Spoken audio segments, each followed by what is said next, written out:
Pois bem, estamos de volta na tela da TV Meridional. Afinal de contas, falei que iríamos saber mais detalhes sobre o Purple Day. Está aqui a doutora Daniele Moutinho, fonoaudióloga. Tudo bem, doutora? Seja bem-vinda ao programa. Obrigada. Prazer estar aqui com vocês. Purple Day. Vamos começar entendendo, né? Hoje é dia 26 de março de 2021, mas todos os anos esse dia existe essa data. O Purple Day significa o quê? Como é que ele surgiu? Bom, vamos lá contar uma pequena história para você. O Purple Day surgiu no Canadá em 2008 com uma menininha, uma garotinha de 9 anos chamada Casey Megan.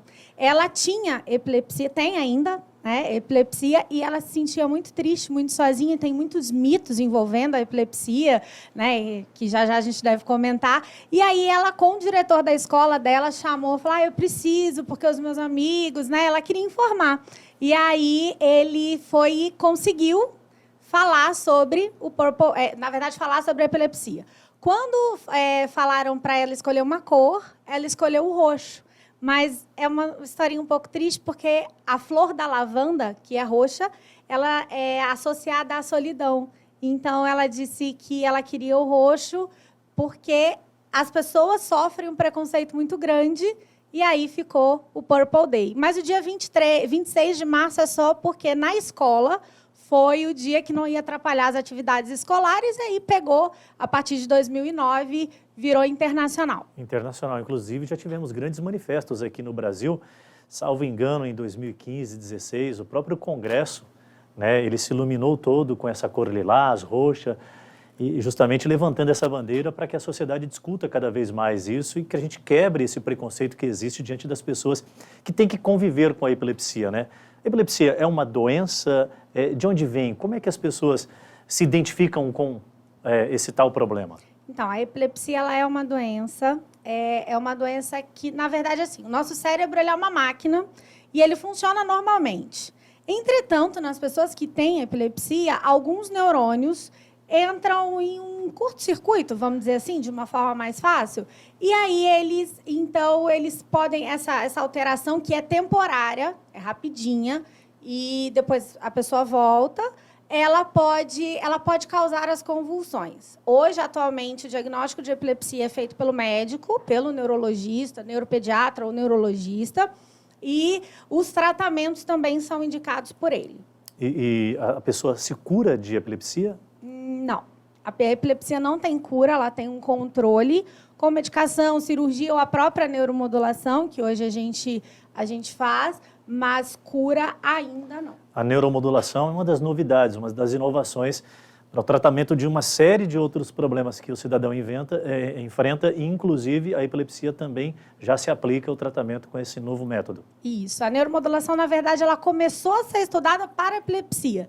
E aí a gente viu os resultados aí com outras patologias, mas a primórdio assim, foi para a epilepsia. Se eu tiver uma convulsão, consequentemente, eu sou epiléptico? Não. Você pode ter convulsão porque você está com uma febre muito alta. Se você for diabético, você pode ter convulsão porque você está com a glicose alterada. Mas nem toda convulsão é epilepsia, né? E você pode também, depois de bater a cabeça, alguma coisa assim, você também pode ter convulsão. E não significa que você é epilético. Existem muitos dizeres. Olha só, nós temos inclusive algumas imagens aqui dos atendimentos que a doutora faz no consultório. Agora que eu vi, que bonitinho. Eu ia perguntar uma outra questão, já eu volto para o meu raciocínio, eu aproveito que a gente teve a atenção chamada pelas imagens. Eu gostaria de saber sobre essa questão do acompanhamento que se faz. Hoje a fono, ela tem uma participação, embora seja uma doença neurológica, né? Mas a fono está ligada diretamente e faz o acompanhamento. Quais são as escalas de especialidades que tomam... que fazem o acompanhamento e o tratamento contínuo da epilepsia? Então, olha... Ai, que legal. Então, fiquei dispersa. A fonoaudiologia, a gente trabalha com a epilepsia no sentido de quando são crianças e vêm com essas comorbidades. Então, a gente precisa conhecer a epilepsia, desmistificar a epilepsia, que é algo que nossa, tem um monte de mito. E a gente precisa desmistificar isso, e a fono trabalha com as comorbidades da epilepsia. Por exemplo, um paciente que é epilético, a gente tem a Maria Luz, que acho que já ela aparece aqui, ela tem epilepsia refratária, mas ela tem comorbidades fonoaudiológicas. Então, a gente atua com essa comorbidade fonoaudiológica dentro do paciente epilético. Ou seja, para se fazer um acompanhamento da epilepsia da doença, existe uma série de profissionais, então, de extensão, de especializações e tudo mais, né? Sim. Pergunto, a pessoa, qual o momento em que ela entende que ela precisa de ajuda para saber ter diagnóstico se tem esse problema de epilepsia no seu DNA, se você enfrenta essa patologia? E sobre o que se diz acerca do fato psicológico, até exorcismo, já ouvi falar sobre essa questão, né? Quando a pessoa tem uma convulsão, é claro que é meio assim delicado o momento em que a pessoa atravessa, e aí já vem até aquela história de envolver o psicológico, o psíquico, tem alguma ligação? Então, não. A epilepsia ela é uma doença neurológica, ela é fisiológica. Realmente, ela é fisiológica. Então, a gente não tem... As alterações da epilepsia são cerebrais, a pessoa não está inventando nada, né? Então, não é algo que você precise de Deus, tá?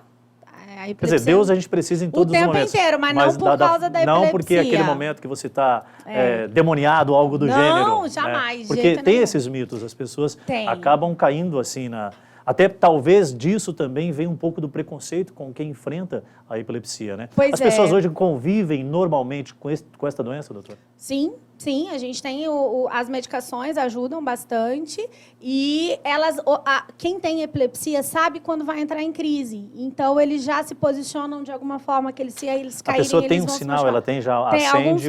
Alguns pacientes têm, isso. Aí fala assim, eu acho que eu não estou muito bem, vou ficar quietinho, e aí tem a crise e passa e continua. Esse acompanhamento, então, pelo que a senhora diz agora para a gente, não só o profissional especialista nas determinadas áreas, mas a família, os amigos, as pessoas que convivem com quem tem epilepsia também tem um papel fundamental para que a pessoa consiga conviver naturalmente com este problema? A gente, assim, o neuro é fundamental, neurologista, tanto neuropediatra quanto neuro normal, né, de adulto. O neurologista é imprescindível, o médico é imprescindível, mas a família também precisa conhecer a doença para poder trabalhar com essa pessoa sem que ela tenha outros estigmas, né? Porque ela já vai ter na sociedade. Então, quanto mais você conhece a doença, melhor para você lidar com isso. Tem alguma faixa etária específica que a pessoa pode ser acometida a essa doença? Tem um monte de estudos, né? Mas hoje, assim, a epilepsia, ela acontece quando ela vem em comorbidade com alguma coisa, quando ela vem junto com alguma doença, né? Com alguma alteração sindrômica, por exemplo, na criança.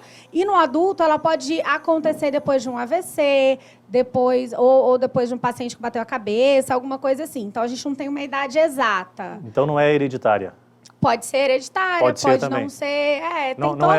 Não necessariamente é uma regra específica. Tem fatores que podem ocasionar a pessoa a ter epilepsia, né, a ter essa doença, que pode ser construída ao longo do tempo e algum percalço que você tem na sua saúde, ou pode ser também você sendo filho de alguém que já tem epilepsia, herdar aí, lamentavelmente, este problema. Existe a predisposição, né, genética. A genética não tem jeito. A gente tem a predisposição genética, mas pode ser por outros fatores também. Doutora, Purple Day, hoje é sexta-feira, dia 26, a gente tem que sempre focar neste assunto, porque hoje é um dia específico desse combate, da conscientização, para a gente quebrar esse preconceito que existe, mas é bom que sempre seja dito, é um dia alusivo, mas todos os dias é importante que as pessoas tenham a consciência de tratar da melhor maneira possível quem tem esse tipo de problema. Pelo que consta, mais de 3 milhões de pessoas no Brasil enfrentam a epilepsia. É verdade. Com o avanço da tecnologia, é evidente que cada uma delas que tem buscado, né, a resposta na ciência, na saúde propriamente dita, com os profissionais, conseguem conviver de uma forma mais tranquila e equilibrada. Doutora Daniele Moutinho, fonoaudióloga, o assunto é o Purple Day, é a conscientização sobre essa questão do preconceito que existe com as pessoas que convivem com a epilepsia e também os avanços, os tratamentos e acompanhamentos e a participação efetiva dos familiares, propriamente dito, na construção de um dia a dia mais sereno para quem tem que encarar esse problema no seu dia a dia. Hoje, quais são as ações que estão sendo desenvolvidas para que a gente, de forma alusiva, desperte nas pessoas a discussão do Purple Day? Então, a gente hoje está fazendo uma ação diferente. A gente começou lá na Fisiotrate, essa ação, que é você pintar a unha do seu anelar de roxo. É onde a gente consegue aí fazer uma coisa diferente. Então, Aí, vários homens... A doutora usou a moda, fecha ali, meu querido Alex, ela usou a moda aí, ó, para...